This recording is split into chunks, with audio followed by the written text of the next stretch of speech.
सबको मेरी तरफ़ से अस्सलाम वालेकुम। माहिर नफ्सियात कहते हैं कि मुस्कुराता हुआ और पुरकशिश चेहरा आपको बाएतमाद बनाता है और आपको कामयाब करता है। जी बिल्कुल ऐसा ही है।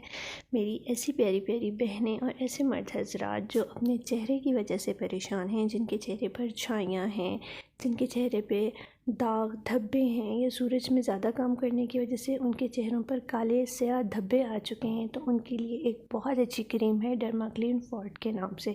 डर्माक्लीन फोर्ट आपके चेहरे पर मौजूद छाइयों को, दाग धब्बों को, दानों के बाद रह जाने वाले उनके दागों को बिल्कुल साफ़ सुथरा करता है, आपके रंग को गोरा करता है और आपको पुरकशिश और ख़ूबसूरत बनाती है। डर्माक्लीन फोर्ट के इस्तेमाल करने का तरीका क्या है? डर्माक्लीन फोर्ट आप रात को सोने से पहले अपने चेहरे को अच्छी तरह किसी अच्छे से फेस वॉश के साथ धो लें। उसके बाद आप इसकी थोड़ी सी क्वांटिटी लेकर अपने चेहरे पर अप्लाई करें। इंशाल्लाह बहुत जल्द आप एक चमकता दमकता और ख़ूबसूरत चेहरा पाएंगे।